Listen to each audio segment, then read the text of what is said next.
জলের জন্য কাঁদছে সিটি মনে নাই কো সুখ, জলের জন্য কাঁদছে সিটি মনে নাই কো সুখ, গুড্ডি থেকে শত্রুর জন্য বেশি লাগছে দুঃখ।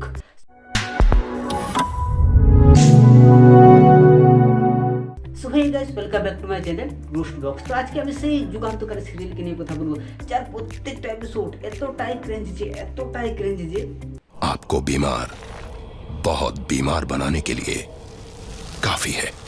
তো এতক্ষণে তোমরা নিশ্চয়ই বুঝতে পেরেছো যে আমি কার কথা বলছি। হ্যাঁ, ঠিক ধরেছেন, আমি কথা বলছি নান আদার দেন গুড্ডিকে নিয়ে। ও আচ্ছা, এই সিরিয়াল ভার অন্য লেভেলের, পরকীয়ার সমস্ত সীমা অতিক্রম করেছে এই সিরিয়ালটা। আর তার থেকে খতরনাক হলো নায়ক নায়িকার স্টোরি। বলেন কি? তো চলো আর ঝাড় পাকাবো না করে ভিডিওর দিকে এগোনো যাক। আর হ্যাঁ, যদি আমার চ্যানেলে নতুন থাকো তাহলে আমার চ্যানেলটাকে সাবস্ক্রাইব করে বেল আইকনে জোরে থাপড়ে দাও, যাতে নেক্সট ভিডিও মিস না যায়। প্রথমে সবার সাথে আলাপ করিয়ে দিই, ইনি হলেন পরকীয়া কুইন গুড্ডি। ও আর সে একজন বিশাল বড় বড় লোকের রাঁধুনি। Bloody servant. এটা তো খুব কমন ব্যাপার, প্রত্যেকটা সিরিয়ালের নায়কই হচ্ছে গরিব। বাট ইউনিক ব্যাপার হলো, বলো না, এনার একটা স্বপ্ন আছে, আর সেটা হলো পুলিশের চাকরি করা। আমার দেশ হি আমার মা, मैं जरूर पुलिस में जाया करूंगी। जय हिंद। একটা মই দিয়ে উপরে উঠে এসে ভাবে যে তার ট্রেনিং হয়ে গেছে, পুলিশ স্টেশনে গেলে তাকে পুলিশের চাকরিটা দিয়ে দেবে। ইনি হলেন সিরিয়ালের পরকীয়া কিং অনুজ, যে কিনা একজন পুলিশ। আর এনার শুধুমাত্র একটাই কাজ, গুড্ডিকে গুন্ডার হাত থেকে রক্ষা করা। দুনিয়াতে এত মার্ডার হচ্ছে, এত কিডন্যাপিং হচ্ছে, তাতে তার কোনো ব্যথা নেই। অনুজ ঠিক করেছে যে সে গুড্ডিকে ছাড়া আর কাউকে বাঁচাবে না। এইসব বুনেদি ব্যাপার তুমি বুঝবে না ভাই। আর ইনি হলেন বিশাল বড় লোক শিরিন। আর এই শিরিনের ঘরে রাঁধুনির কাজ করে গুড্ডি আর তার বাবা। ও আচ্ছা, তো অনুজ ভালোবাসে শিরিনকে, বাট অনুজের রাঁধুনির ওপর বেশি দরদ। গুড্ডিকে গুন্ডারা কিডন্যাপ করলেই অনুজ ড্যাং ড্যাং করে বাঁচাতে ছুটে যায়। शाबाश बेटा, बहुत बढ़िया। গুড্ডিকে পুলিশ বাঁচাচ্ছে দেখে গুন্ডারা বোমা ছুড়তে আরম্ভ করে, কিন্তু অদ্ভুত ভাবে বোমাগুলো নায়ক নায়িকাকে ছুটতেই পারে না। বোমাতে কাজ হচ্ছে না দেখে গুন্ডারা এবার গুলি চালাতে শুরু করে, আর সবাইকে অবাক করে দিয়ে একটা গুলিও নায়ক নায়িকার উপর লাগে না। উল্টো নায়ক খোলা আকাশের নিচ থেকে গুলি মারতে গাছের আড়ালে থাকা গুন্ডা পটল তুলে। তো কিছু হওয়ার পরও যখন ভিলেনরা পিছু ছাড়ছে না, তখন তারা মন্দিরে লুকানোর সিদ্ধান্ত নেয়। যেমন বলা তেমন কাজ। আর এরকম ওড়না জুড়িয়ে নিলে ভিলেন এদের চিনতেই পারছে না। বাংলা সিরিয়ালে ভাই এমনই হয়, কেউ দাড়ি গোপ লাগিয়ে এলে ঘরের লোক একে চিনতেই পারে না। আর আমি ভাই মাস্কের উপর মাংকি টুপি পরে বাইরে বেরিয়ে গেলেও রোস্তর লোক আমাকে ঠিক চিনে নেয়, বাট এদেরকে ঘরের লোক চিনতেই পারে না। এখানেও তাই সেম, ওড়না লাগিয়ে ভিলেন এদেরকে চিনতেই পারছে না। Why, Dada? Why?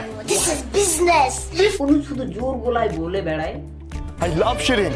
আর অন্যদিকে রেস্কিউয়ের নাম করে রোমান্স করছে এনার সাথে। এই জন্য সাধারণ লোক আজকাল পুলিশকে দু চোখে দেখতে পায় না, সুযোগ বুঝলে উত্তম মধ্যম। তো যাই হোক, মন্দির সারাতে কিভাবে টাইম পাস করবে সেটা ভাবতে ভাবতে হঠাৎ করে পণ্ডিত মশাই বলে ওঠে, বিয়ে করবে তো? সেটা বলার সাথে সাথে গুড্ডি আর অনুজ বিয়ে করে নেয়। মানে এটা কোনো কথা? আর এটা পৃথিবীর একটি মাত্র মন্দির যেখানে রাতের বেলাও পুজো হয় এবং খোলাও থাকে, আর পণ্ডিত মশাই সেখানেই থাকে। রাত্রিবেলা বিয়ে করার পর সকালবেলা গুড্ডি বলে ওঠে, একটু জল পাওয়া যাবে? জল দিয়ে কি হবে? এগুলো মুছতে হবে তো। কি বলছো এসব? গুড্ডি নিজের সিঁদুর নিজেই মুছে দিয়ে নিজের বরের সাথে শিরিনের বিয়ে দেওয়ার সিদ্ধান্ত নেয়। বলিস কি রে? বাট পাহাড়ি পণ্ডিত হঠাৎ করে কলকাতায় এসে অন্য পণ্ডিতের কান ভরিয়ে বলে যে অনুজ তো অলরেডি বিবাহিত, আমি আমার হাতে এদের বিবাহ দিয়েছি। তারপর আবারও শিরিনকে লগ্নাভ্রষ্টা করে গুড্ডি আর অনুজ আবার বিয়ে করে নেয়। আর শিরিন পাথর ছোড়ার বদলে ফুল ছুঁড়ছে। ये सब क्या देखना पड़ रहा है? अच्छा है मैं अंधा हूँ।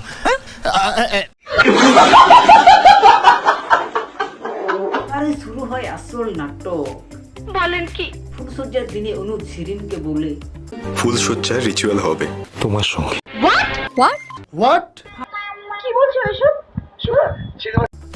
সত্যি ভাই আমার আর কিছু বলার নেই, নায়ক ভাই অন্য লেভেলেরই গেম খেলছে।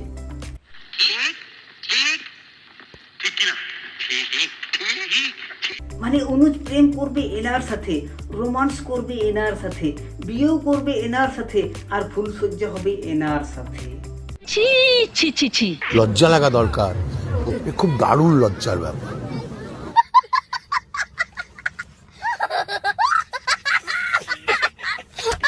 এমন হাবাসখোর মানুষ বাবা আমি বাপের জন্মে দেখিনি, এই প্রথমবার দেখলাম। স্টার জলসা দৌড়তে আরো কি কি যে দেখতে হবে ভগবান জানে। নিঃসন্দেহে তুই ঠিক কথা বলেছিস। যাই হোক আজকে ভিডিওটা এই পর্যন্ত। ভিডিওর পার্ট 2 যদি দেখতে চাও তাহলে কমেন্ট বক্সে অবশ্যই জানিও। ওকে ওকে। ভিডিওটা ভালো লাগলে অবশ্যই লাইক কমেন্ট শেয়ার করতে ভুলবেন না। চ্যানেলে নতুন থাকলে চ্যানেলটিকে সাবস্ক্রাইব করে নোটিফিকেশনটা অন করে দিন নতুন ভিডিও সবার আগে পেতে। তো দেখা হচ্ছে অন্য কোনো ভিডিওতে, ততক্ষণের জন্য বাই।